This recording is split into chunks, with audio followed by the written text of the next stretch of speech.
back some more folks jump on. Okay. All right. So I have Councilman Waring on the call. I don't think I've seen him pop up. Councilman Seekings. Mr. Dan Batista. Bob Habig, I saw him. Here. Mr. Lawrence Green Jr. Susan Lyons. Here. Passion Drolet. Present. Mr. Kevin Mills. Morning. Morning. Laura Cantrell. Morning. Jordy. I saw Jordy, yes. Dennis Frazier. Good morning. Good morning. Mr. Maybank.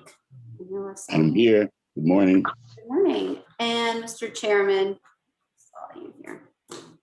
I'm here. Okay, and I'm going to throw it over to you to kick us off. Yeah, thank you very much, and appreciate everybody joining today. We are today going through 3 items, presentation by the City of Charleston, the Design Center, overview of efforts to date, focus on most recent impact mitigation efforts for the visual aspects, and then path forward on design. Secondly, and thanks to Laura and others for spearheading this presentation by Sherwood and Associates, focusing on nature and nature-based solutions. And thirdly, a presentation by Keith Bowers of Biohabitats, another focus on nature and nature-based solutions, and particularly the Imagine the Wall project. Couple of administrative items. We'll tentatively, and we'll have virtual login as well, we'll tentatively hold our first in-person meeting this coming week, and so we'll discuss. It's exciting to discuss more detail on that as well. Anyway, I'm looking forward to getting to the presentations today. So without further ado, Mark, Kaylin, please kick us off. Thanks, Mr. Chairman, and welcome to everybody. Today I think we've got a pretty exciting agenda put together. And as you know, when this project, early on in this project, the first couple years of the project, there was an incredible amount of concern about what this would look like in our city, where it would go, what it would look like, what it would be constructed of, et cetera. And I thought today, and there was also a lot of concern around the lack of any natural or nature-based solutions in the solution, okay? So those were 2 big concerns. And as we promised early on in this effort, we wanted to make sure that we brought all the information and education that we had to this group so that they could hear from the experts on these topics, different ideas, et cetera. So today we're really fortunate. Alan Davis, who leads our design center for the city and is, if you would have seen him yesterday, I think Alan did a remarkable job at the conference representing the city, but he also outlined his role, which is really to defend the city as the city is imagined in the future. And so Alan has really been working hard with the Army Corps of Engineers on how this would fit into our city. How does it work? How do we get it in there so that our city remains the place that we all love today? Then we're going to move on to the Sherwood Associates, Laura Cantrell, and the Coastal Conservation League, who led that effort. So Tom Jost and his team are going to give us a presentation on their ideas for what some alternatives could be. And then Keith Bowers from Biohabitats did a really nice effort, Imagine the Wall, that happened very quickly after the original tentative selected plan was put out. And so I asked Keith if he would come down and share his ideas. I think what's important to know is these are ideas, concepts, fitting them into the Army Corps process, as we heard yesterday, is a little more challenging, but it doesn't mean it can't happen. It just means that there's a timing for it, that we've got to change policy. And we heard from all 3 cities yesterday that everybody's trying to do that. And I think the federal government's trying to do that as well. And I'm going to ask Keith to talk to that because Keith's actually working with the federal government on that. So you're going to get some insight from folks in the industry about what the future may hold. So yesterday, I think we got a lot of education on that. And what I'm talking about yesterday was a session at the History Above Water Conference. And we're going to put that up on our website so everybody will get to watch it. It was recorded professionally, so you should have a good recording. So without any further ado, I'd like to turn it over to Mr. Alan Davis. We're going to give each presenter about 15 minutes because we want to leave a lot of time for questions. So let's turn it over to Alan. And Alan, good morning. Welcome. Good morning, everybody. It's nice to see everybody this morning. Thank you for having me. It was nice to see some of you in person over the past couple of days. It's really refreshing to begin seeing people in person now, which is really nice. Yeah, Mark, I couldn't agree more. The past couple of days was very rewarding and enlightening. Glad to have the opportunity to see you. So this morning, I'm going to go through quite a bit of content very quickly. We've been involved with this project for 2+ years, and we've been doing a lot of different things, and a lot of different details and a lot of different scales. And so, we are the city of Charleston. We're the municipal design center that kind of serves this, that does serve the city. We're concerned about the entirety of the wall, and so we've been looking at it in different places at different times, and tracking with the whole process alongside the Corps. Attending regular PDT meetings, and then asking critical questions, taking all of the great work that's been done by our private sector and nonprofit partners, and then using that to propel forward a design agenda to ensure that this wall perimeter is as good as it possibly can be for the city of Charleston.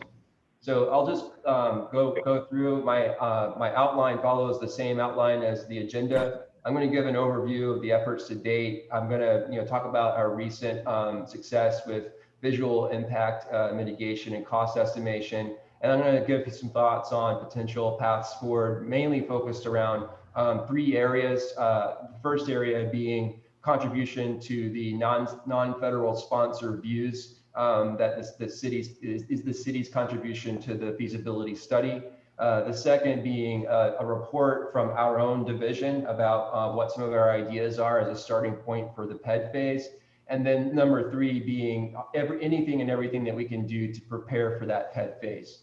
So I will say, this kind of mix of things, this mix of ideas, it's not as linear as we'd all like it to be. It's very back and forth, complex. It's more of a web than a line. But a lot of the things that I'll be talking about in my overview have been advanced forward into things that we've done recently and things that we're going to be working on this fall and the next 2 years. So, who are we, first of all? I touched on this yesterday in person, as Mark mentioned. I mean, we are the design division of the planning department of the city of Charleston. We operate the Charleston Civic Design Center, and that design center and our division was created by Mayor Joe Riley. We honor his legacy by ensuring that the downtown plan is properly implemented and preserving, enhancing, and defending the public realm whenever possible. We do design charrettes for a whole bunch of different types of projects, internal and external, here in the building and off-site. We use the design process to develop reports and develop recommendations that we give to the mayor. The mayor is our chief urban designer. And as I mentioned, our role, our genesis and our role continues to be to ensure the implementation of the downtown plan. And we see the idea of an integrated water plan as an opportunity to advance a new downtown, which is very much needed. I want to go back in time a little bit to talk about our work with the low battery, because it's very informative to the work that we're doing now. We started with the low battery because the default plan was to do a plain concrete wall. I mean, this is a decent looking concrete wall. It's got some stanchions and railings and some articulation, but still we thought there was something we could do with the street. There's more landscape we could add. We could do a little bit more with the low battery than just fill in the wall. So we undertook a 2-year design process. We really engaged the community.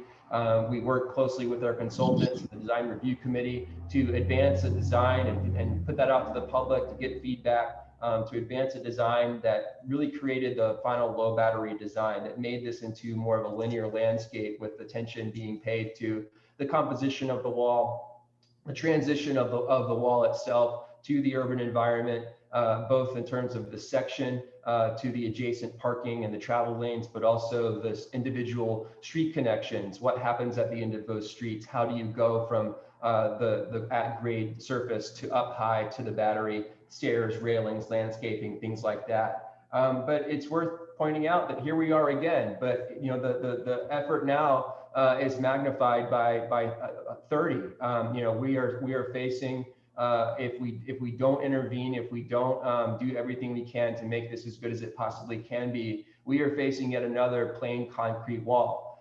It's my understanding, and I do firmly believe this, that everyone wants this to be as good as it possibly can be, including the Army Corps of Engineers. How to get there is going to be a challenge for everybody, and it's going to require some creative thinking, similar to the thinking that has been done already by our private sector friends, which we'll hear from a little bit later. We also looked to the Dutch dialogues to inform us about what this perimeter should be. The Dutch dialogues did recommend a perimeter, but they recommended that it is a multifunctional entity, that it serves multiple lines of defense, that it can be used as amenity. You know, it's been drawn in different ways in the Dutch dialogues because, you know, first of all, they're from out of town, and secondly, you know, they didn't quite know exactly what the alignment of the perimeter would be like. But it is suggestive that this is something that's more of a landscape than a wall. And the idea of using somewhat of a Dutch polar system, you know, using landscape to manage our water a little bit differently than we have in the past is a really great idea, and it's been proven to work in other parts of the world. We really analyzed their recommendations, teasing out some of the things that they got right, some of the things that, okay, maybe they were a little bit too advanced in or don't apply to us. So we really investigated what those recommendations were. So the first part about our involvement was really trying to understand what is being proposed. You know, we really couldn't quite wrap our heads around at first, okay, what does 12 feet mean? Where is this thing going? How wide is it? What are the design implications of it? What are the standards that surround this? And we learned very quickly that there's a lot to be desired in terms of the potential impact that this would have on our public realm. You know, the impact to the urban tree canopy, the adjacencies that are permitted, the ability or inability to integrate this with planned development. You know, there's a lot of issues that we found right away.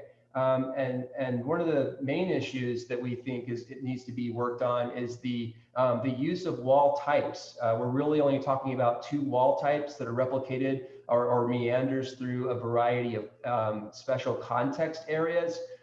We need more appreciation for those individual context areas, more creative and individualized solutions for them, and also to think about other types of walls and barriers beyond just the T-wall, the I-wall, and the combo wall. We also looked at, you know, from a sectional point of view, what are the impacts? I mean, how close can you have a tree? What is it going to do to our existing tree canopy? What is it going to do to our rights of way and our mobility on the peninsula? So we were sort of taken aback at first when we began to understand this project, its potential product, and the process involved. We also started looking at gates. The gates are going to be very critical for us. The streetscape around the gates, making sure that those are intentional, you know, thinking about the operations and maintenance, obviously, of the gates, but really making sure that the public realm, the streetscape, the urban forest is not an afterthought when it comes to implementing this type of infrastructure in the city. We also more closely examined what the heights would be from the ground. You know, saying 12 foot around the peninsula that's the metric at which we were kind of basically going to be guarding against the coastal storm surge, but that is not the same as talking about the height from the ground. So we just basically put together these very simple sections so people can understand, you know, what does 4 feet look like? What does 8 feet look like? You know, how does this relate to the human? Because after all, you know, we really need to be designing for the human. That is the chief design vehicle for us as urban designers, to ensure that the humans feel safe and comfortable as they walk through our public spaces.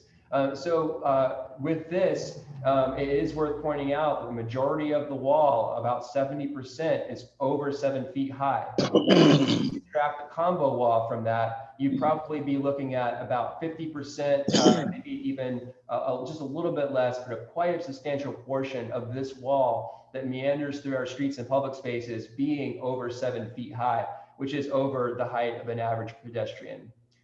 We also are really concerned about making sure that we can be strategic about our urban forest. Again, making sure that we don't wipe out all the trees that we all know are so hard to get and on our streets.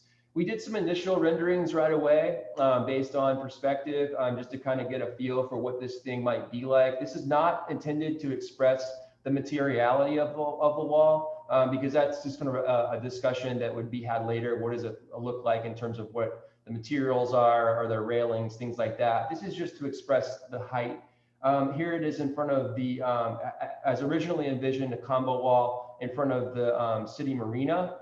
Here it is at the end of Calhoun at Lockwood in front of the aquarium.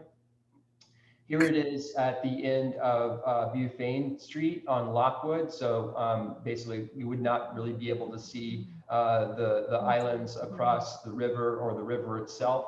Here it is at Waterfront Park. Again, these are just indications of height, not materiality and individual design.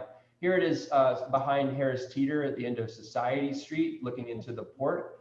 Here it is at Eugene Street. I think it's on the near side of the road, but it's still pretty tall. So we kind of took it, basically just tried to understand what this thing was going to be like and what are our early reactions. And this kind of summarizes it.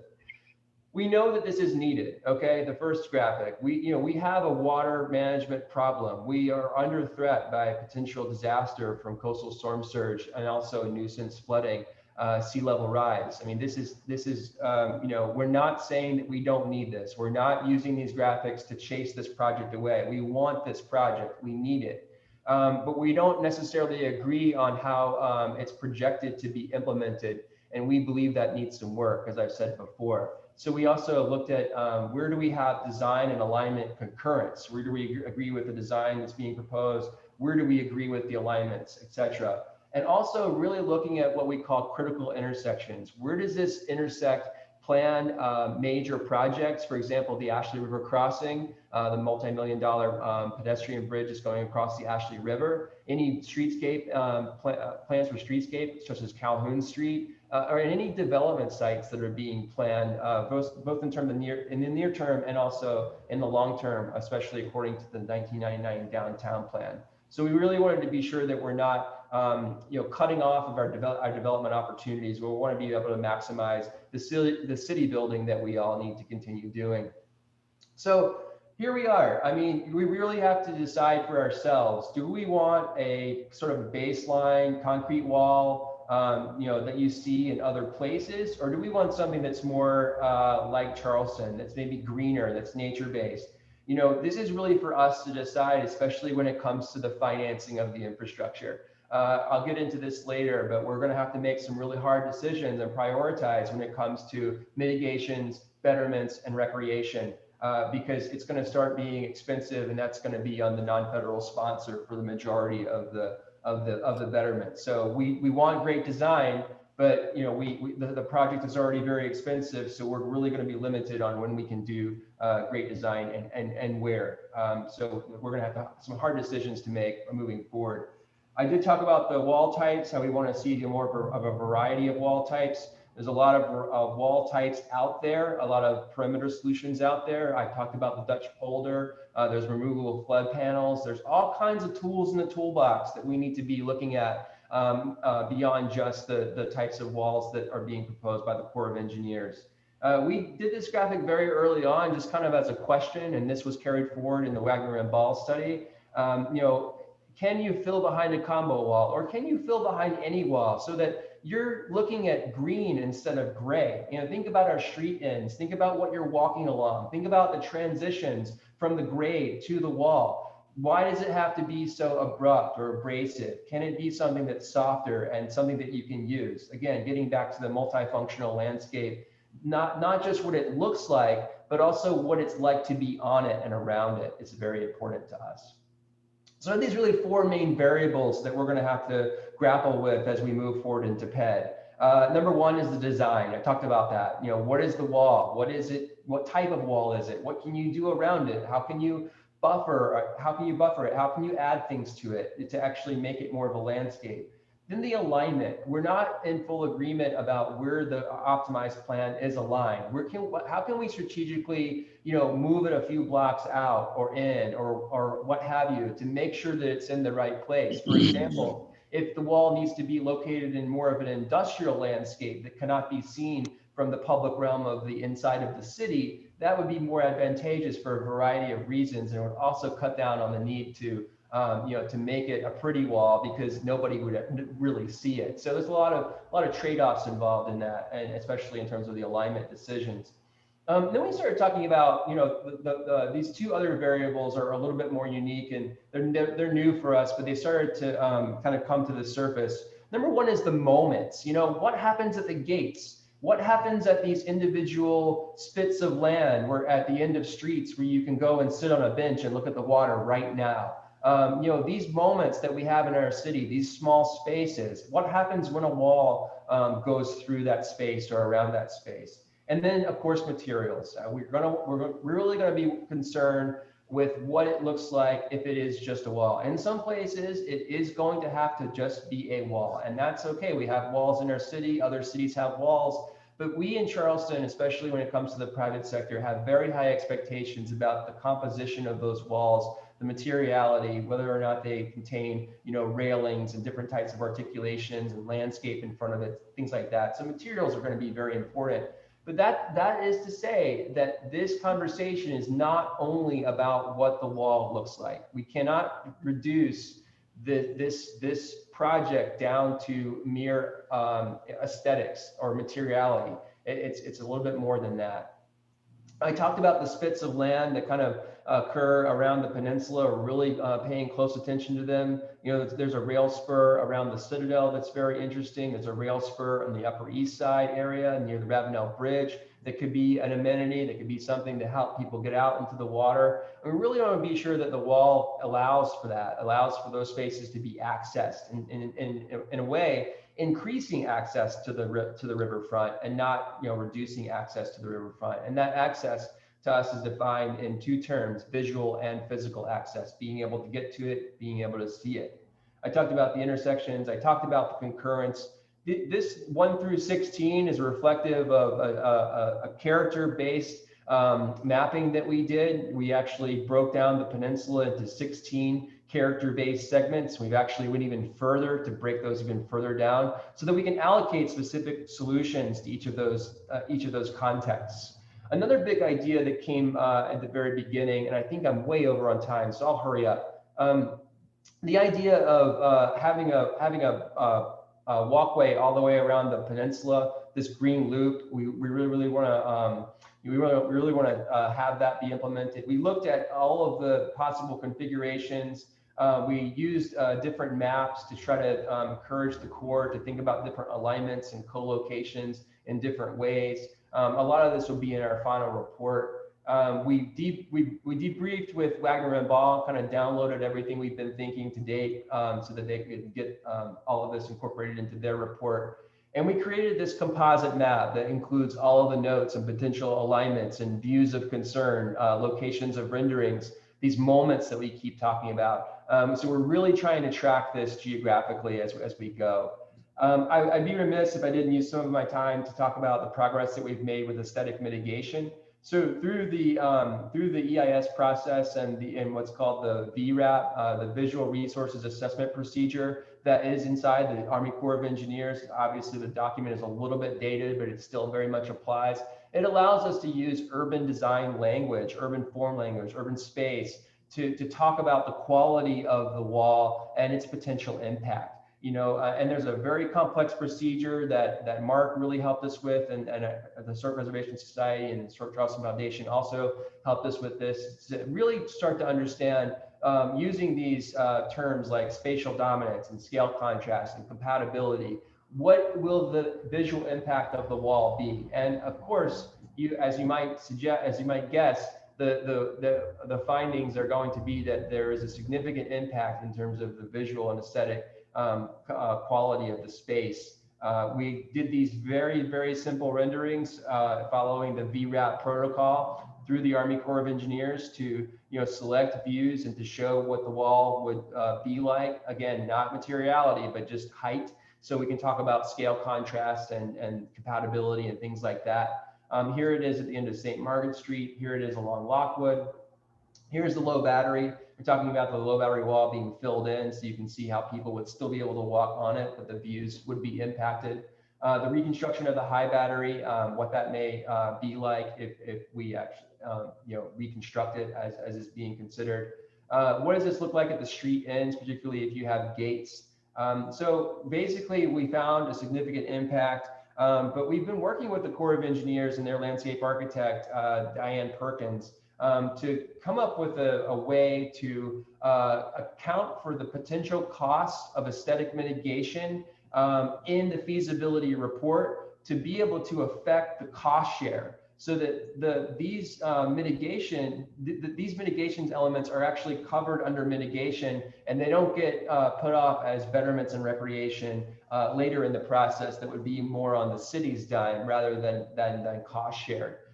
So it was a really great exercise. We used our character segments. We basically inventoried every single design idea that's been floated by different people. Talked about these different design variables with the Corps. We did a lot of drawing with them, and these are just sketches. I mean, these are not, these are not intended to be refined drawings at all. These were done on calls in 5 minutes to talk about what our ideas were, so that we can get a general cost estimate about, for aesthetic mitigation.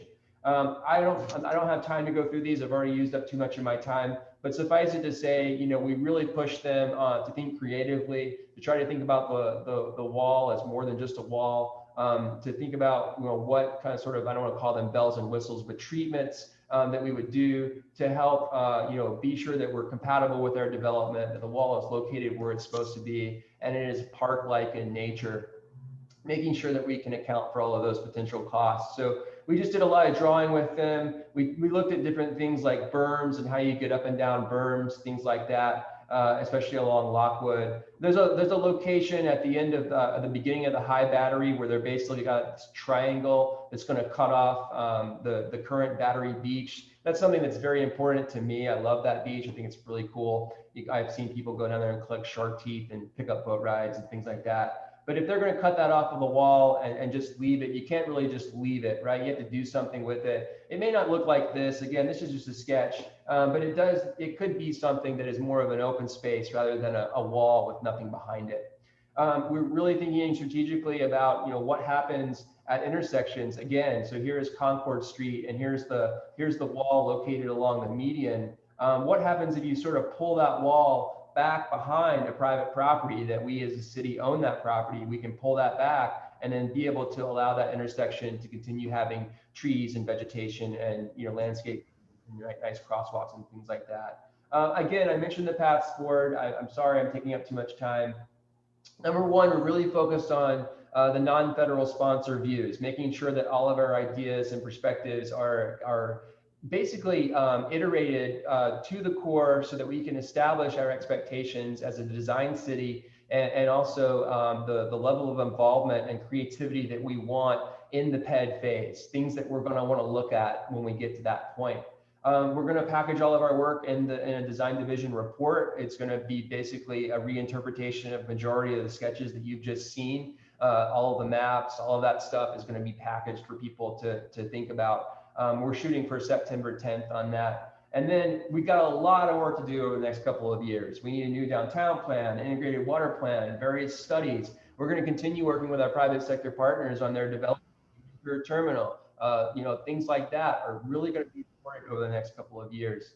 And I made a list, and I'm not going to go through all of them. These are the things that we'll push forward in our contribution to the non-federal sponsor views memo. Mark's going to get this. I'm sure the mayor will then get this to make sure that we're covering all our bases and saying what we want to say about how we want to handle PED and design in a couple of years when the project is approved. And I'll leave it at that. I'm sorry if I went through that too fast, and I apologize for using too much of my time. Thank you, Alan. That was great. And I just want to throw a couple of things out there. One, Alan is really dragging, and I mean dragging, the Army Corps of Engineers forward in the way they're thinking. And I got to say, the Army Corps team here in Charleston is moving right with him. They're excited about the work he's doing. Again, all of this is TBD when we get to PED and how far we can actually drag them. But right now they are eager to work with Alan, and Alan's doing some amazing stuff. The other cities were really impressed. And then I think the thing that I always take away from presentations like this when I see how high that wall is just the threat that our peninsula is under. And if they're going to build a wall like that, and many people tell us it needs to even be higher, that's the thing that I walk away is just that's pretty frightening. But with that, let's move on to the next presentation. And that would be with Sherwood and Associates. Laura, did you want to do a quick introduction or? I don't want to take up too much time. I just want to say that we're really excited to have the opportunity to share the ideas that Sherwood Design Engineers has come up with. And I think you'll see a lot of dovetailing with what Alan has presented and all of the presentations today. And that we were able to bring Sherwood on board to do this work in partnership with the Southern Environmental Law Center. And I see a couple of our colleagues, Krista Shear and Jenny Brennan, are on this call today. So I just wanted to let you know, make sure that you knew that the Coastal Conservation League and Southern Environmental Law Center have been working with Sherwood. And in the interest of time, Tom, are you taking the reins? I am. Thank you, Laura. Appreciate it. Great. Good morning, everyone. And thank you so much for allowing us to present. And Mark and Haygood, thank you so much for putting together this collection of presentations, because I think the synergies between these different presentations really speak to this dialogue, this public conversation that is taking place that is going to drive thinking towards holistic resilience in Charleston and really, I think, make Charleston a pilot for how we think about adaptation in the future. And so I just want to express our appreciation of being involved in this conversation and hope that we are able to contribute to achieving great future solutions for Charleston. So Jim, go ahead to the next slide, and you can skip past our index. You can skip past the table of contents to the next slide. I will try to be efficient and brief in our presentation and certainly available for questions. When asked by CCL and SCLC to undertake this exercise, this effort to really look at Charleston and think about resilience, we really worked in partnership with both of those organizations, and this presentation is representative of our collective thinking and desires. And what we wanted to do first is focus on what really we mean by resilience, and how we think about resilience in the context of a place like Charleston. And we came up with three overarching principles. The first is that we need a layered approach. We need an approach that is sensitive to adaptation, that recognizes that the risks that we face are still unknown, and provides multiple lines of defense so that we are not creating a situation where we have a singular failure point in what we do to protect the community. And so this layered approach to building resilience in Charleston is very important. The second is that we need to think holistically. It's hard to do, but we need to think about the current economic conditions. We need to think about the historic conditions that led to the development of Charleston. And we need to think about the character of all communities and the different climate conditions that are going to affect those communities in the future. Whatever efforts are taken, whether it's to protect against storm and sea level rise, they have to be done in the context of thinking about all of the factors that are affecting this community, so that these improvements are done within the context of this kind of collective ultimate resilience adaptation. And the third is a focus on nature and how nature can be brought into the protection strategy in a way that thinks about long-term ecological growth, the sustaining of the ecosystems that are so critical to this community, and really thinking about ecology and nature as not just protection, but part of the future of Charleston in a way to really bring nature, in a sense, back and improve upon the natural conditions within Charleston while we're achieving protection. So next slide, Jim. And this site context, like the design division, and really really great to see the presentation of the design division and the comprehensive nature of how they looked into all of these very complex communities and conditions, and really, I think, emphasized this need to think about Charleston not as a singular place, the peninsula as a singular place, but a collection of complex conditions that require localized solutions. And you can look at the historic conditions as well of this marshland that has been largely filled in. We need to understand that context of where we've come from as we think about where we need to go in the future in terms of how we design for protection and resilience. So next slide, Jim. And apologies for any background noise.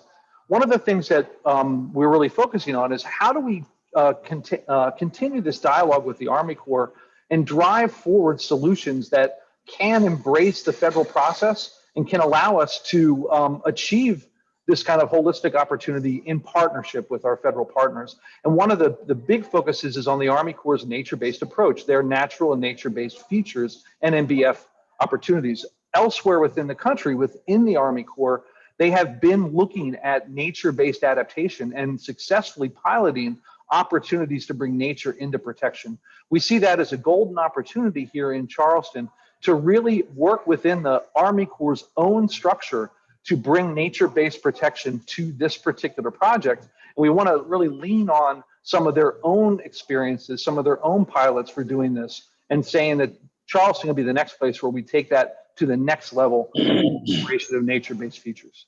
And I'm going to turn the presentation of the focus areas that we worked on over to Jim, and I'll follow up at the end with a conversation about one of our 3 spaces. So I'm going to pass the floor over to Jim Remlin, who directs our Atlanta office, and it was the project manager for this resilience project.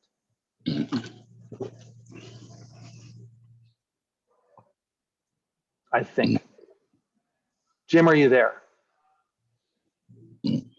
Okay, I will keep going as Jim works through his through his ability to jump online. So obviously, like the design center, we have been influenced both by the thinking of our partners at CCL and SCLC, but also the lessons learned from the Dutch dialogues and Imagine the Wall. All of these conversations are building towards a singular solution. Jim, can you go back to presenting and showing your, showing the slide presentation? Thanks. And go to the next slide. What we focused on were multiple locations, multiple edge conditions that we felt were representative of different components of the Charleston community. Obviously the waterfront area of the Battery, the area around the medical district, and then we also chose a third community, the community of Rosemont, which actually currently sits outside of the protection wall, but is very important and very representative of many communities that are kind of outside of the protection boundary currently that need to be focused on, and how can we bring them into this conversation and into the resilience strategy. Next slide. This image, it kind of illustrates the location of the Army 3x3 study wall, surge wall from the first iteration of that, and the 3 locations of the Breakwater at the southern end, the Lockwood Corridor area, and Rosemont are the 3 areas. And again, our design considerations are adaptation, consideration of the character of places of the city, the quality of life currently, and the connection to water that exists that is so instrumental to the foundation of the city. And then also the kind of holistic flooding conditions that we face, both coastal flooding and inland flooding, that we need to address, and ultimately adaptation and understanding the threat of climate change. So these presentations that we'll make are thinking about all of these design considerations. So next slide. Hear me now? Jim, I can hear you. So why don't you, I'm so perfect sorry timing. about that. No worries at all. Why don't you jump in and talk folks through the Breakwater and the medical district? Yeah, absolutely. Sorry about that confusion with the headset there. But thanks, Tom, for walking us up to kind of our first of three kind of the locations that we studied. The first area we looked at was, as Tom, the tip of the peninsula, or the breakwater. And as we know, the Army proposed the opportunity for applying a breakwater at the edge. And we kind of really wanted to study this a bit further to understand what are the opportunities for thinking through a strategy like that.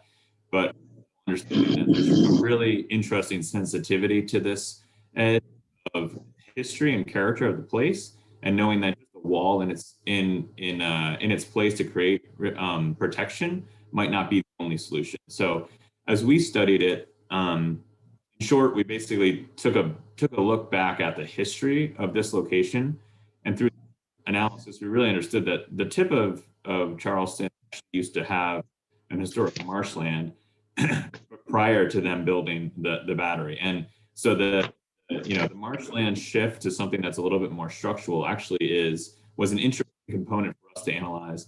So when thinking about really what is the future of this edge, if it continued to be a hard edge, is there a way in which we could think about rebuilding this edge to build back in some ecology?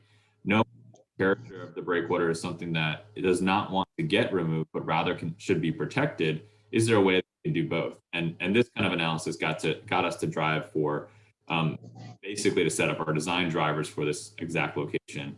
And that being, we really wanted to make sure that we weren't doing anything as far as level protection, anything less than what the Army Corps was presenting. We wanted to think through the strategies of embedding ecology and building back in historic marsh, and see how that was potentially possible and feasible with the break idea.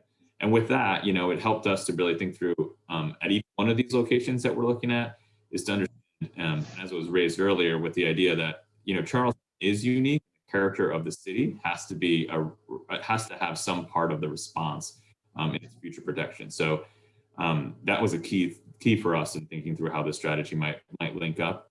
And then also allow for some adaptability in the future. As we know, you can build a wall and that could provide some protection for tomorrow, but what happens in the future? How does this design now help us to really create a solution in the future? The co-benefits of really thinking about an edge that's along the actual breakwater was really creating a breakwater that would reduce the energy, would reduce the wave setup and control the storm.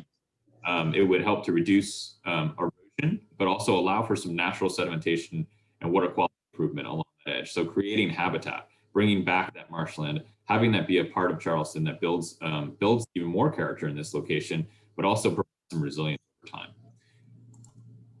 With our design, as we kind of look through it, there's really a couple different steps that we saw on iteration. So there's some phasability to this design, where basically if we were to build a breakwater out from the existing edge, this allows us to first reduce wave energy at its initial state, provide protection initially, and then allow for, as sea level does rise, allow for some adaptability. So allow you to actually increase the height of that berm, allow for more sedimentation within the berm edge, so between the berm and the wall, the existing wall, and also allow for some of that ecosystem to thrive, basically.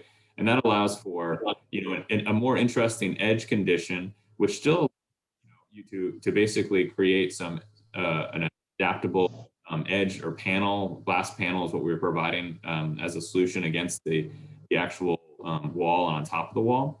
And with this design, you build back ecology over time. You the wave height, you keep the historic edge, and you also allow in even a further adaptability over time. Is that could that now ecosystem or that marshland in between in certain parts, could that be filled in to create almost like a edge, a horizontal berm that could actually create some wetland over time? So thinking about that, if we're just building up, we also have to create some idea of adaptability at the horizontal edge as well. And this is one solution on how we thought through it. The next area of focus, as we kind of walk up that western edge of Charleston and we focus on the next area of concern, we thought that the Lockwood corridor in the medical district offered a really unique opportunity to study an area where marshland was is probably the densest of all of Charleston, but also a really rich character of a neighborhood, the medical district, which is, you know, super important to Charleston and the neighborhoods around it, and the Coast Guard to the south. So as we thought about this specific area, you know, we had to basically first understand where are the critical infrastructure components in this area, knowing that we studied the capital improvements that were already in place and the capital improvements that we know were going to happen in the Lockwood neighborhood, and how those were kind of getting linked in with Long Lake. We met with the medical district. We understood kind of some of their future stormwater management decisions that they were up against, as well as how they were thinking through some of their strategies. And we also we community members to understand how are the current conditions affecting them, and what are some of the things that they see could be implemented in a plan like this. So, you know, as we understand, there's one of the things that really rose to the top to us was actually understanding that the corridor itself, the road, has many times it floods, you know, many times a year, in some cases once a month, which allows for limited access, reduction in length, which started to kind of flip the dialogue and understand what is that edge condition doing now, and how of that as a way to implement that into our solution. So the design drivers here, again, we're creating the same kind of protection for that Army Corps would protect or would be providing, understanding storm surge protection heights, the character of the area, thinking through the capital improvements within the inland, the community conditions, and understanding how to maybe rethink some of the transportation networks and how that can be changed over time. And embedding that in a condition where we're integrating, you know, a medical district, a Coast Guard, and a neighborhood together. So as we kind of step through this process as a way to approach it with there's an edge condition that we need to protect, but there's also some ability again to phase this solution over time, which I think is something that allows for the character of this place to kind of take hold, as well as to provide the protection that it needs. So as we walk down those sections, you're really seeing the existing conditions today at Lockwood, the Army Corps' proposition. And then for us, option one was to create a horizontal berm that stretches to the marshland, but also provides the adaptability of that marsh to grow over time. As we know, you know, with sea level rise, that marsh, while it's thriving now, it will die off inevitably in the future. So this solution allows for the mitigation of that, allows for it to continue to thrive and grow over time, as well as act as a protection component for us. This option also reduces the number of lanes, so still keeps Lockwood Corridor open, but reduces it. So there will be considerations for traffic, but we thought that this was actually something that is being lived in right now, and an opportunity to really think deeper about how that network is performing in the future. And then we go to option 1A and 1B, and it's really a prioritization of is the priority still to maintain Lockwood, and there's ways in which we could maintain that roadway, maybe cover it. This has been done in other you know, national conditions. We've looked at this in Brooklyn Bridge Park and the BQE realignment that they're thinking through, and embedding in open spaces. And option 1B, which could be even more feasible, is where the network is actually reevaluated altogether. And then this edge now becomes a protective barrier that can change over time, that can grow, can rise, and changing issues in climate change, but also creates a space where the neighborhood can be connected, and the medical district, the Coast Guard can have an edge. And I think it was brought up earlier about this idea of a kind of a green spine around the entire network of Charleston. And we thought that this would be a really interesting part to start really thinking through how that could come to be. This is a rendering that kind of shows how those conditions would connect the neighborhood through some fingers of green that are allowing for stormwater enhancement within neighborhoods. It allows for a connection to the medical district to the left there.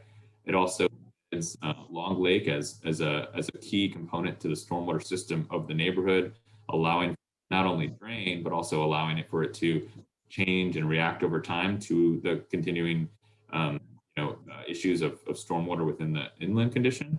And it creates a linear system that connects Charleston and those communities. And I'll pass it over to Tom to talk about the Rosemont community. Yeah, thank you, everyone. Jim, you can go to the next slide. Just Rosemont is that third community. It sits outside the wall. One of the key elements here is, in addition to thinking about incorporation of nature-based solutions into the Army Corps process, we really want to focus on how do you handle these communities that have been addressed in the 3x3x3 plan as areas that need protection, but that protection is not part of the 3x3x3 process. How can we integrate protection for communities like Rosemont into this process? Rosemont is, as those of you who live in Charleston know, it's a community that's been isolated by major regional infrastructure improvements that have potentially generated positive economic growth in the region, but at kind of at the expense of this local community. It is isolated. It's a primarily Black community, and it has really faced a lot of struggles, and certainly will in the future face struggles relating to climate change. Go to the next slide, Jim.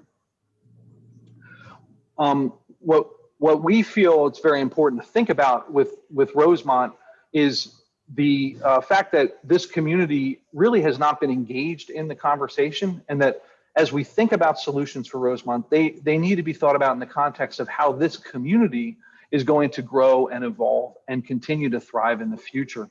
The amenity of the marsh is very important. They have runoff conditions that they face, not just from coastal flooding, but from the sound walls that have been built up, and the fact that they have poor local drainage. So there are ponding issues and edge conditions that we have to think about. So what we want to do here is empower Rosemont and really invoke a community-based planning process that leads us to the resilient solutions that are most appropriate for this community. So you can go to the next slide, Jim. The United States at the federal level, HUD has produced a number of these kind of community-based resilience plans. And we feel that this is a golden opportunity for the Army Corps to incorporate this kind of planning directly into this process, developing a plan and setting aside capital dollars to move forward on multiple capital projects that are part of the resilience plan for communities like this, as part of the expenditure in the capital program for the 3x3x3 plan. These resilience-based plans can be done quickly, 3-4 months, and they can really generate community involvement, community consensus, and shared consensus around the best solution for communities such as this. What we've done in looking at this and also in engaging with the community, as CCL and SELC has already done, just identified some of the conditions that are important and some starting points for thinking about how you would solve for resilience in a community like Rosemont. One of the critical elements is this idea of what we would call blue and green streets. The drainage in the current community is somewhat non-existent in the local road system.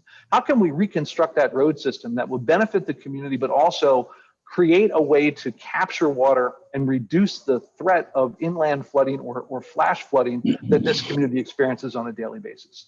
So that one of the components would be thinking inside the community. At the edge, this community has illustrated its desire to stay connected to the marsh. So can we use the marsh as a piece of resilience infrastructure that can also continue to be part of this community and maybe even make it more connected to the community? We've proposed a couple of options. This integrated earth berm and horizontal levee that would be kind of built in adjacent to the community. If you go to the next slide, Jim. Something that could be kind of constructed more at the edge, controlling water with a deployable barrier that would modify the kind of the flow in and out of the marsh, change the ecology of the marsh somewhat, but not diminish the ecology of the marsh, but add to the ecology as part of protection. And then the third would be really looking at this, if you go to the next slide, this approach to an integrated berm, park, and horizontal levee, allowing the water in, but kind of controlling that water and controlling how the water would flow into the marsh, and building out this strengthened green space around the community that would be connected to the marsh. These are all options. The key here, though, is this ability to carry forward these context-sensitive, place-based solutions to communities, get their buy-in, and use that process of empowerment to drive forward the best capital program for communities such as Rosemont. We feel that should be part of the Army Corps process. So that's our sort of second pitch in terms of how you bring nature-based solutions into the process, but how you can use this process to capture places that are currently not part of the system. So I'll turn it back to Jim to close. Yeah, thanks, Tom. Yeah, so I mean, in short, like our recommendation is really to think through the identity of and the ecology and the communities that exist. You know, the reason why we broke up the 3 specific areas that we did was to think about the realities, right? That there's an edge condition in Charleston that's not unique, and that a solution that is really singular in which the Army Corps is approaching it seems like an opportunity to really think a little bit deeper and to build in some of the nature-based solutions that we have identified here. We know that the Army Corps has a bit of the ability to think through some of the strategies that we put forth and ask them to kind of really, where applicable, think through these options and where they might best be suited and where they best would align with. As we know, the solution is something that has to take into effect not only that edge, but also the inland conditions, the communities, the stormwater issues that we'll be facing over time. So we want to, leverage our future and existing infrastructure, and then really think about multiple edge conditions that can exist. So our ask is really that the Army Corps, pilot multifunctional layered protection, really that can then adapt to these future conditions and to really help to link Charleston with a solution for its future. Okay, thank you, Jim. Thank you, Tom. Much appreciated. Lots to think about there. I think yeah, we agree with you. We would love to see Charleston as the pilot, and you're going to see that certainly in our ask to the Army Corps. And I think our local Army Corps office would like to see Charleston be part of the pilot on that as well. And I think we're going to hear a little bit more of the same.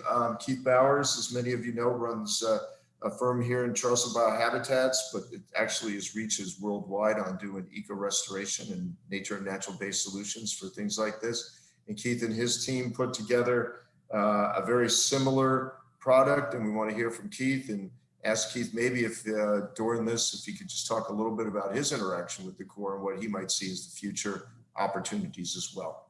It's all yours, Keith. Great, thanks, Mark. Everybody can see the slide okay? Yes, we see it fine. Great, thanks. Yeah, so thanks everyone for giving us this time to talk with all of you. I think one of the advantages of going last is to kind of play off of what everybody else has said, but I also recognize that our time is slowly running out here, so I'll try to move through this. I think you are going to see a lot of overlap and synergy between what we developed in Imagine the Wall and what Jim and Tom just went over and what Alan talked about as well, which I think is fantastic. It's really good to see all this come together like this. So just really quick, a bit of a backstory in terms of how we developed this. This was back in May of June of last year. So it's been a good year since we developed Imagine the Wall. And I know Scott Parker very well from Design Works. Many of you probably know Scott as well. Scott's been around for, gosh, 25, 30 years in Charleston. And we were talking one day after the coronavirus hit, we were looking at a slowdown in work, and we had received the PPP funding so we could keep staff on. And we thought about, well, here's, a major initiative that's being proposed by the Corps of Engineers for the town that we live in, we work in, we love, and that we thought we could put sort of our professional expertise to work to begin maybe addressing some of the things that we already heard about with the last 2 presentations. And just to give a brief background, Biohabitats has been around for about 35 years. And while it wasn't called nature-based solutions back in the 1980s, that's exactly what we started to do as a firm that employs ecologists and biologists and water resource engineers and landscape architects. We've not only been designing these types of projects for 35 years, but we also go out and construct and install them. And so we've got a lot of really great experience to bring to bear on this type of work. Similarly, for those of you that probably know Design Works and Scott Parker's firm, he's well steeped in Charleston and has been doing work in Charleston again for like 25 years. He recently did the Colonial Lake upgrade. He's been working on the medical district, and they're the planner, urban designer, and planner for the low line. And so, Scott and I started talking about this and thinking, we could really go at this and come up with some ideas. But we also recognized we needed a couple of other firms on this team. And so we solicited both One Architecture out of New York City, and I know Tom and Jim have worked with them up there. They just published a book called Building with Nature. So they're all about nature-based design as well. And ATM Consulting, Design Engineering and Consulting, they're a coastal engineer. And we thought if we're going to really be serious about some of the things that we propose, we want to make sure that we've got good, solid coastal engineering on board as well. And ATM is also local to Charleston, and they've been doing work here for, well over 30 years. And so we really wanted to showcase sort of the local expertise that you have right here in Charleston and bring everybody together to help come up with some of these solutions. We also engaged Curtis Cravens. Curtis was the resiliency director for the mayor's office in New York City for some time, and he has a house here on Sullivan Island and is a frequent visitor to Charleston. And then we even enlisted a local graphic designer, John Nettles, to help us out with our logo and Imagine the Wall. So we really, again, wanted to try to make this local and bring the local expertise to bear. So just a bit of context. I won't spend much time on this because we already know this, in terms of the storm surge and in terms of even just from a Category 2 hurricane, what's sort of the worst case scenario in terms of water coverage. And we know that a good portion of the peninsula of Charleston will be covered in a Category 2, not to mention a Category 3, 4, or 5 storm. And so, yes, we all recognize that some kind of storm surge protection around the city is needed, and it's needed sooner than later. I think we also recognize that, beyond storm surges, just like we've experienced last night and a couple of nights ago, these rain bombs, and also some of the flooding that we had back in 2015 and the king high tides, that we've got a real water management problem within the interior of Charleston. And one of the things that we thought about quite a lot was that we really shouldn't be separating the storm surge protection with what we're doing in the interior of Charleston in terms of managing water, that we really need to be thinking about this as one integrated strategy, what we sort of call one water strategy. And I know Alan talked about this as well in some of the studies and work that he's been looking at. And I think that we need to consider that whatever we do on the perimeter has to relate to the interior and vice versa in order to really maintain what makes Charleston so special. So sort of the process that we went through, again, we did this all pro bono, so we weren't being paid to do any of this. We did this out of sort of, again, our affinity for the city of Charleston, and again, because we live and work and recreate and breathe and have fun here. And so we really wanted to make sure that we could bring to bear our professional expertise on this. Much like some of the other studies, we went out and we looked at what the impact the wall would have around the perimeter of Charleston. We took a lot of photographs and looked at elevations. And we also know that Jared Brambo also went out and did this kind of work here as well. And he has some really good photo montages of what the wall would do from an aesthetic standpoint, and how it would really block the views back out to the water and really disconnect us from the water. So again, thinking about what we need to do from a storm surge protection standpoint, but also thinking about both nature-based design and sort of that context-sensitive design. We went out on bikes. We did a bike tour, and all day, I say all day, it was a long day. It was a probably 10 to 12 hour day of riding our bikes around the perimeter and stopping and wading in and going out wherever we could to take pictures, to really study and think about each shoreline along this process. And so while we did this, again, from an effort to really understand the perimeter of Charleston, but also understand how that perimeter connects to the interior of Charleston as well.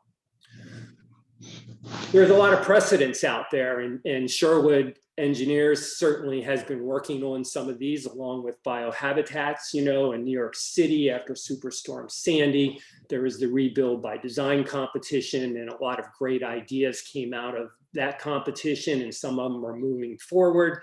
The Bay Area, San Francisco Bay, they had the Bay Area Challenge, looking at the exact same issues: stormwater surge, sea level rise, thinking about social and environmental justice issues. And again, there's some good precedents there. There's also precedents we heard from the workshop that Mark put on and Clemson put on yesterday from the cities up and down the East Coast, what Norfolk's doing, what Miami's doing, what other cities are beginning to think about doing as well. And so there are some really good precedents on that we need to continue to draw from and learn the lessons that they've learned, and we incorporate that into the work that we're doing. I believe Tom mentioned this, the Corps of Engineers has their own initiative. It's been about 10 years running now, called Engineering with Nature. Dr. Todd Bridges started this within the Corps of Engineers. And in fact, his very first meeting to kick off this whole initiative happened about 8 or 9 years ago, right here in the city of Charleston. And so the city was sort of ground zero for thinking about engineering with nature. And so I really, as Tom mentioned, I think it's really incumbent upon all of us to really help push the Corps into thinking about using their own initiative and using their own research to help think about how we can engineer with nature throughout. So just like what Coastal Conservation League and Tom and Jim came up with, we also kind of sat back first and said, what are core principles? What do we really need to be designing for? The first was viewing water holistically. And that again, goes to that third principle, is aligned with the Dutch dialogues. We really need to be thinking about water from a sea level rise standpoint, from a storm surge standpoint, from our king high tides, from storms and stormwater, even thinking about how do we treat wastewater, how do we bring in potable water, what's happening to groundwater, what water is needed to actually perpetuate and supply habitat within the peninsula and around the peninsula. So really giving that holistic view to water, I think, is critically important. The next was that it needed to be grounded in Charleston. While those precedents are great, this is Charleston, and Charleston's a pretty special place. It's very unique, as we've all been talking about. And whatever solutions we come up with here really needs to be grounded and fit in within Charleston. Third, we put a lot of effort and initiative into these Dutch dialogues, and I think a lot of good has come out of it. While we're not the Netherlands, while we have a different form of government, while we have a different form of decision-making process, there's still a lot of good takeaways we can really integrate in with this process. So being aligned with the Dutch dialogues and maybe building upon them or tweaking them to fit what style of our landscape typology, our climate, our political system, our processes, I think, are really important. The next one was presenting benefits and layers, that not just one item should serve one function, that it should serve multi-functions. And Jim pointed this out as well, that we're really presenting any kind of solution or benefit in layers, and that needs to be really important. And then the last is equitable in approach. We recognize that maybe the Corps' process is not equitable, and I'll talk about that in a minute. And we need to make sure that whatever process we go forward with is equitable in approach.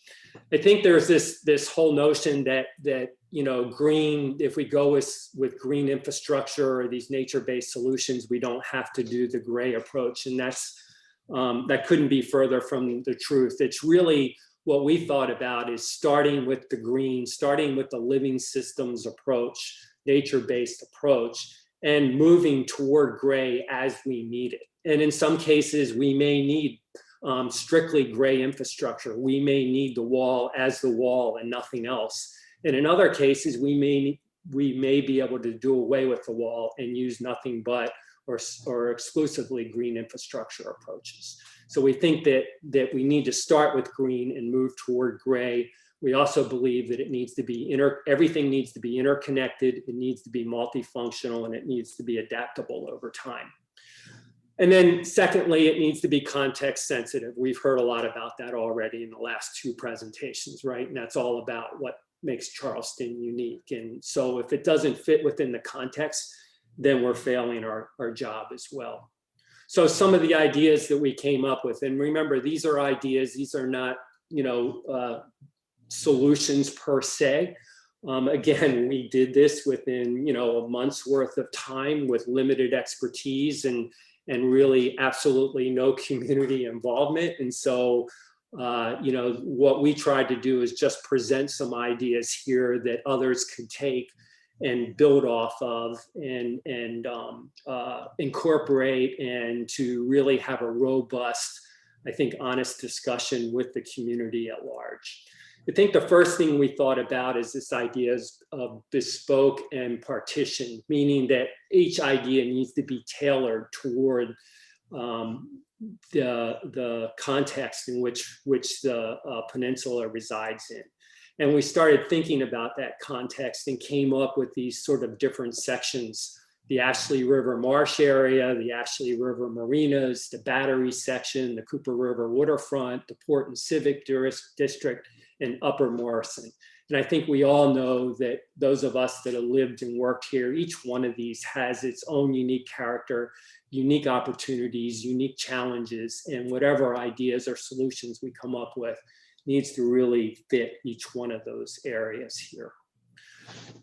So this is sort of the overall plan that again, we developed in terms of looking at ideas. And I think a couple of important things to point out here. One, while we did focus a lot on the outer perimeter because that's what the wall is focused on, we also looked into the interior, and we actually made some moves in the interior about showing more green space, more ideas for green infrastructure, ways to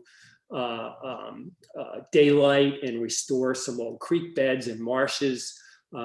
Again, because Scott and his firm are working on the low line, there's a lot of that kind of opportunity built into the future low line development area in terms of marshes and green infrastructure and stormwater management.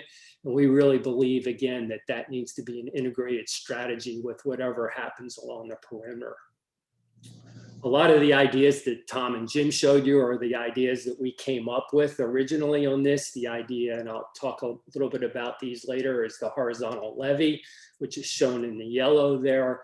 And again, these can all be mixed and matched or moved around. They're not necessarily just in these areas, but as showing an overall idea. This is sort of what we came up with. The idea of the dash lines of Lockwood and Morrison, we know how important those two roads are to access the peninsula, especially after storms or evacuation during storms. And with Lockwood, it's the medical district. With Morrison, it's getting in off the Ravenel Bridge. And so just by raising those roads a little bit and being creative about what you might do with the barrier in between, the Jersey barrier, you could obtain that 12-foot elevation just by doing that. And so we think that not only would we provide the storm surge protection there, but at least one side of the road would be protected and raised for access in and out, which would provide another level of safety in terms of any kind of storm surge like that. But there's all kinds of other ideas in terms of living shorelines combined with more structural techniques. I'll talk about the battery and the breakwater out there, and also even going around to Waterfront Park and the aquarium and wharf area. There's so much opportunity to take what's already there and just enhance it a little, building in the core engineering components of a barrier system that really you almost don't even need a wall in many of these places, that you can actually integrate it into the fabric of the city here. So let me go through and just talk about some of these a minute. So again, the overall illustrative plan of talking about this idea of one water and showing these sort of greenways, waterways that actually pierce through the peninsula itself and integrate with the perimeter of Charleston. So the one idea of this horizontal levee, we actually developed this, Biohabitats did, out in San Francisco Bay about 12 years ago, 15 years ago, for a project that we were working on out there, and began introducing it to the regulatory community. And this idea that you've got this sort of core trapezoidal engineered levee system, which can serve for that elevation 12-foot barrier. But on the leeward side, as Jim sort of talked about, you have a very gradual slope that goes all the way down to the marsh edge. And that gradual slope then allows for all kinds of activation to happen in terms of recreation or whatever, but it also allows over time for sea level. It allows for habitat to creep up this slope because of sea level rise. And so we think this serves as a pretty good model tailored toward the East Coast and tailored toward the marsh systems that we have here, is a pretty good model for many parts of the peninsula as we begin to think of this storm surge protection. So we took this idea with Brittle Bank Park, and we know that Brittle Bank Park has a master plan, that there's plans to sort of redevelop that park. And we, again, in combination with Lockwood Drive, we believe that if you raised Lockwood Drive to that elevation, and that Lockwood Drive became the core levee, and we were able to obtain, say, DOT funding to make that happen, then it's really a matter of creating that horizontal levee out front. And it still could be programmed and activated based on a master plan, knowing that over time, from the top image to the bottom image, maybe 20 years, 30 years, 50 years, as sea level rise begins to happen, that marsh begins to migrate upslope. So we believe that there's lots of opportunities around the peninsula, especially the Ashley River side, to incorporate this kind of horizontal levee. The idea of living shorelines is also another intriguing idea. Again, much of this may have to be combined with some kind of elevation structure, because the living shoreline, while it will dampen wave energy, it's not gonna, it won't substantially lower the height of the storm surge. But there are plenty of opportunities around the city of Charleston to integrate living shorelines with a more structural approach in doing this. And one idea on the left, there's been a lot of oyster reef work done for living shorelines. And in fact, DARPA, the Defense Department's research are looking at oyster reefs as storm surge protection right now for naval and other military bases around the Gulf Coast. And so we know that even, the Department of Defense are beginning to look at these kinds of nature-based solutions as one way to begin to mitigate some storm surge. The image on the right is West Palm Beach, and this was, again, combining that sort of seawall with this idea. This is eco-concrete. It's a concrete that actually is formulated in a way that attracts marine organisms to attach to it and provides all kinds of habitat through the nooks and crannies in it, but provides sort of like this art installation as well. So again, there are other ideas that can be both fun and artistic, but also from an environmental perspective and an engineering perspective, do the kind of work that we need it to do to protect the peninsula. And even looking at Charleston, again, on the Cooper River side, we have the park, and just by raising, and Scott Parker has also done some design work on this park, and we know that just by raising the promenade out in front here, that walkway, and raising the rail, and maybe making the rail, just like Alan talked about on the Battery, part of that overall structure, we could get that 12 feet in height right there. So we don't even need a wall along a lot of this. But if we think about the idea of raising the promenade and including a living seawall on the seaward side of that, if we think about oyster reefs out here, if we think about horizontal levees and how they may work over time, all of a sudden we're integrating these living systems with these structural systems, and we're also making it adaptive to sea level rise as we begin to move forward in time. This idea of, again, thinking about how the interior is connected to the exterior. One idea here is that, yeah, maybe we do need the wall on the backside of the port, although I know now that the port is really interested in thinking about how they can be protected overall as well. But in this case, it's yeah, putting a wall back there, but how can we do it in a context sensitive way as it faces the city of Charleston? And how can we integrate in stormwater management in a way that begins to connect it to the exterior of Charleston, in this case, back out to the Cooper River? So just some quick sketches and ideas of turning, in this case, East Bay into Marsh, and how can we turn this into an active greenway, active walkway as you're coming off the Ravenel Bridge and continuing that experience into the heart of the city of Charleston, while still serving all those other functions as well. The Battery, we've already talked about the Battery, and I think Alan did a great job on talking about some of the options there. Certainly not that far off from elevation 12, especially with the current work that's doing now. So it wouldn't take much to raise that up to meet that height and still preserve the sort of integrity, the urban streetscape and urban areas within the city of Charleston.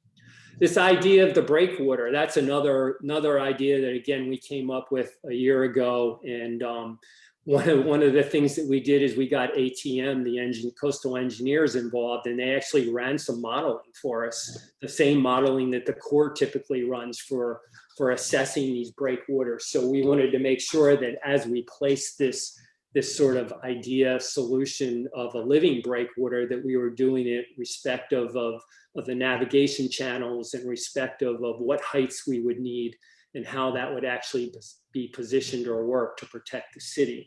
I know right now the Corps is most likely taking this off the table, but I think that there's actually a lot of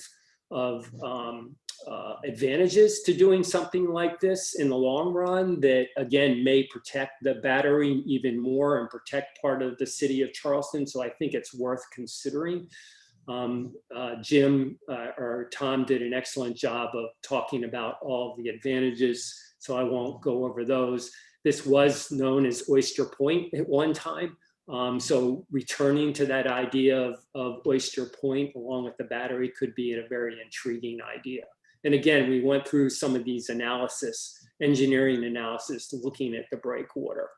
And our rendering or our thought here is much like, again, what Jim and Tom talked about, this idea that the core of the breakwater, which is that rock sill you see in the middle, is built to Corps standards. It is a engineered structure, but it can be disguised and it can be integrated into a whole living system here. A living system that provides not only aquatic habitat and biodiversity, but also provides recreational opportunities and even aesthetic opportunities and nature-based opportunities as well. Even the idea of placing some dredge material, we're thinking about beneficial use of dredge material and where can that be placed. And one idea here is that just like they're doing out at Crab Bank, out at the mouth of Shem Creek, you could be placing beneficial or dredge material back in this cove here to build up this area, to again create that kind of intertidal habitat and bring back oyster reefs throughout here, which could be really exciting and intriguing. the idea of equitable in our approach, I think we arrived at the same conclusion that Tom and Jim and others arrived at a year later. It's this idea that, you know, we are just a small group of planners. We didn't, again, have any community input. And there's no way that we could create an equitable plan for not only these sections, these neighborhoods that may be disadvantaged in some way, but certainly even for the whole peninsula. And we also recognize that, you know, no equitable outcome is going to come from the cost benefit analysis that the Corps does when it's based on property values. You know, unfortunately, it's not, you know, it just isn't, and it won't work that way. And we know that we've got systemic issues that go a long ways back, and neither would EISs, which really focus on minimizing impact, result in an equitable approach. And so we believe this really needs to have further study and further thought. And we didn't think we were the group to do that, that we understand that really the communities need to be front and center in providing that kind of input. And so while we believe that protection should be equitable throughout the whole peninsula, including all communities, we didn't believe that we had sort of the right to go in and talk about what type of solution is appropriate for some of these communities. So that's it in a nutshell. Imagine the wall is more than a wall. It's sort of this interlocking, connected system, nature-based solutions interwoven throughout the fabric. That is what is really quintessential Charleston. But it has all the built-in engineering that's required to protect Charleston from these storm surges, adapting to climate change, looking at sea levels, looking at managing stormwater, and what we consider really most important, regenerating life. So thank you.